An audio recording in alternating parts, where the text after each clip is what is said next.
চুরিজারি খুব একটা করি না, বিধবার কার্ডও বেশি না, কল বেশি না। আল্লাহ তাআলা এই সুনামের জন্যে হালুয়াঘাট বা দুবরাতে যে সুনামটা অর্জন করেছে এটাও আল্লাহ তাআলার রহমত। চুরি করলে হয়তো কটা পয়সার মালিক হইতাম, কিন্তু আমি খেয়াল করে দেখেছি যে সামান্য দিয়েই চলে, এত বেশি প্রয়োজন নাই। এটা আমার ব্যক্তিগত মনে হয়, আমার মত। পোশাক আশাকের ব্যাপারে অনেকে প্রশ্ন করেন যে ধর্মসভায় যায়, টুপিও পরে না, পাঞ্জাবিও পরে না। আমি একটা বিষয় আপনাদের নলেজে আনছি, সেটি হচ্ছে আমার রাসূল সাল্লাল্লাহু আলাইহি সাল্লাম যেদিন মৃত্যুবরণ করলেন, খুব মন দিয়ে শুনবেন, সেদিন তার ঘরের বাতিতে তেল ছিল না, তেল জ্বালানো, আগুন জ্বালানোর মতো। ওনাকে যে কাপড় দিয়ে দাফন করা হয়েছিল সেই কাপড়ের মধ্যে 100 তালি দেয়া ছিল। এখন আপনি বলেন যে, আপনি বলবেন যে একজন নবীকে দাফন করা হয়েছে, একজন মানুষকে দাফন করা হয়েছে, এটার বাইরে আরেকটা পরিচয় আছে। আমার রাসূল যেদিন মারা গেলেন সেদিন তিনি হেড অফ দ্য স্টেট, মানে মক্কার বাদশা ছিলেন। উনি প্রশাসনিক কাজ সম্পন্ন করতেন। মক্কার বাদশার দাফন হয়েছে, কাফনের কাপড়ের মধ্যে 100 তালি দেয়া ছিল। সুতরাং আপনি যখন আমার দিকে তাকিয়ে কাপড়ের দিকে তাকান, তখন এটা কোনো নগণ্য বিষয়।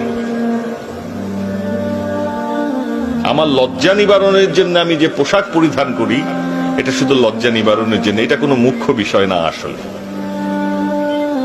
আপনি যখন জানবেন, আপনি যখন বুঝবেন, আপনি যখন কোরআনকে বিশ্লেষণ করবেন, আপনি অনেক বেশি ভালো হয়ে যাবেন। কিন্তু পরিত্রাণের বিষয় হচ্ছে যে পবিত্র কোরআন জানা ছাড়া আমরা কবরে চলে যাই। এটা হচ্ছে আমাদের জন্য পরিত্রাণের বিষয়। এই যে আপনি আমাকে বলবেন যে আপনি কেন এতগুলো ধর্মসভাতে যান, এটাও একটা কারণ। কারণ আমি মৃত্যুর দিকে এগোচ্ছি প্রত্যেক দিন, প্রত্যেক মিনিটে, প্রত্যেক সেকেন্ডে আমি আস্তে আস্তে কবরের দিকে এগোচ্ছি। আপনারাও যারা এখানে মানুষ রয়েছেন, সুতরাং আমি চিন্তা করছি আপনার চেয়ে আর একটু বুদ্ধিমান হয়ে, যে আমি ওই যে কবরে শুয়ে থাকবো, তখন যাতে আল্লাহ তাআলার রহমত আমার উপরে নাজিল হয়। তার মানে আমি আপনার চেয়ে বুদ্ধিমান। আপনার কাছে আমার আহ্বান থাকবে, এখানে যারা যুব সমাজ আছে, যুব সমাজ ভালো পথে নাই, এটার প্রমাণ হচ্ছে এই পর্দার বাইরে গেলেই দেখবেন। এখানে যতগুলো মানুষ ধর্মসভায় বসে আছেন, তার 2 গুণ মানুষ বসে আছে ওর বাইরে। তার মানে প্রমাণিত সত্য যে আমরা আমাদের সন্তানদেরকে মানুষ করতে পারছি না।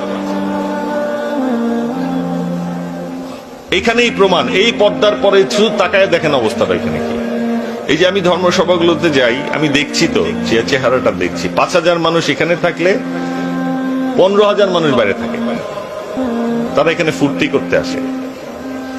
আজকে যে এই যে আবুল কালাম আজাদ আমাদের ছোট ভাই, আমাদের সম্পদ এগুলো, যে আমার ভাই একজন বসে আছেন, আমার মান্নান চাচা, কালাম আমার ছোট ভাই একটু আগে বয়ান করলেন, এগুলো কিন্তু আমাদের সম্পদ। তারা ছিল বলেই আজকে কিছু অন্যায়ের বিরুদ্ধে প্রতিবাদ হয়। চেয়ারম্যান বলেছে এটা, যে আমরা তো আসলে সব কথার প্রতিবাদ করতে পারি না, তারা আছেন বলে এগুলোর প্রতিবাদ হয়।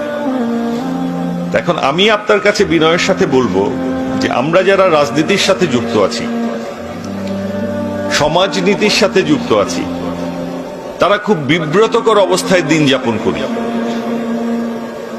মারামারি, হানাহানি, ওই বেটার আইল কাটা, ওই বেটার ঘরের চুরি করা, ওই মহিলার সাথে দুর্ব্যবহার করা, এই যে প্রতিনিয়ত আমরা এই সমস্যাগুলোকে ফেস করছি, এটাকে আমাদের করতে হতো না আপনার সন্তানের মধ্যে যদি কোরআন আর সুন্নাহর জ্ঞান থাকে। আপনি পুলিশ বানিয়েছেন, আপনি সেনাবাহিনী বানিয়েছেন, আপনি র্যাব বানিয়েছেন, আরো আইন প্রয়োগকারী সংস্থার শেষ নাই।